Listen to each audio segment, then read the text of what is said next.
L'affaire Epstein maintenant et ses suites, notamment ici en France, parce que oui, il y a un volet français dans cette affaire qu'on découvre. Il y a notamment Jack Lang qui est cité dans les fichiers qui ont été révélés par l'administration américaine. Et il y a aussi sa fille, la fille de Jack Lang, qui a annoncé qu'elle démissionnait de la tête d'un syndicat de producteurs. Et pour y voir un petit peu plus clair sur cette affaire et donc ses conséquences ici en France, eh bien Fanny Wachschneider va nous éclairer. Alors expliquez-nous précisément, Fanny, en quoi Jack Lang et sa fille sont mêlés à cette histoire. Eh bien, Jack Lang et Caroline Lang sont impliqués pour Jack Lang dans une transaction immobilière au Maroc. Il aurait proposé un bien à l'achat à Jeffrey Epstein sur sa demande.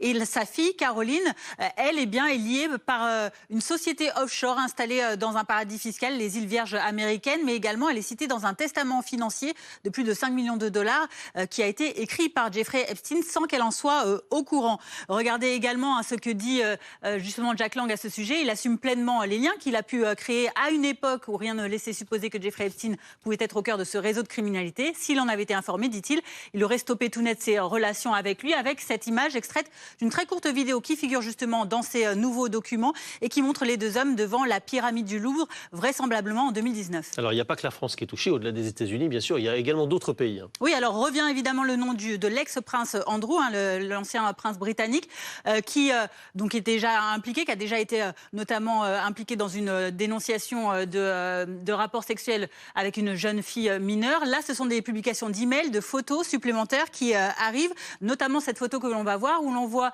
donc le prince déchu qui est agenouillé au sol. On va voir cette photo qui va arriver, voilà, agenouillé au sol sur le corps d'une jeune femme, donc qui était dans l'un des domiciles de Jeffrey Epstein. Donc c'est une nouvelle pièce, évidemment, qui rajoute de lourds soupçons à l'encontre de l'ancien prince. Regardez également en Norvège, celle qui pourrait devenir la reine de Norvège, la princesse Mette-Marit, qui, elle, a échangé de très nombreux emails et SMS entre 2011, date de la condamnation de Jeffrey Epstein, et 2014. Regardez par exemple la teneur de l'un de ces échanges. Jeffrey Epstein qui disait qu'il allait être à Paris pour trouver une épouse. Réponse de la princesse de Norvège: Paris, c'est bien pour l'adultère, mais les Scandinaves font de meilleures femmes. Regardez également ce qui concerne le couple Clinton, qui vient enfin d'accepter d'être auditionné par le Congrès américain. Ils témoigneront prochainement en commission parlementaire. Ils l'avaient refusé, ils étaient visés par une procédure d'entrave à la justice. Désormais, ce sont de nouvelles photos qui émergent, qui montrent également l'ancien président américain avec Jeffrey Epstein. On sait qu'il a plusieurs fois voyagé dans le jet privé de Jeffrey Epstein. On connaît leur ancienne amitié. Il a dit qu'il y avait mis un terme il y a de nombreuses années. Mais en tout cas, ce qu'on peut signaler, c'est que Bill Clinton n'est pas inquiété, malgré tout, dans ce dossier Epstein par les liens qu'il a entretenus avec lui. Bill Clinton n'est pas inquiété. Donald Trump non plus, d'ailleurs. Même Exactement. si, évidemment, sur le plan politique et de l'opinion, c'est une affaire qui lui colle au bas.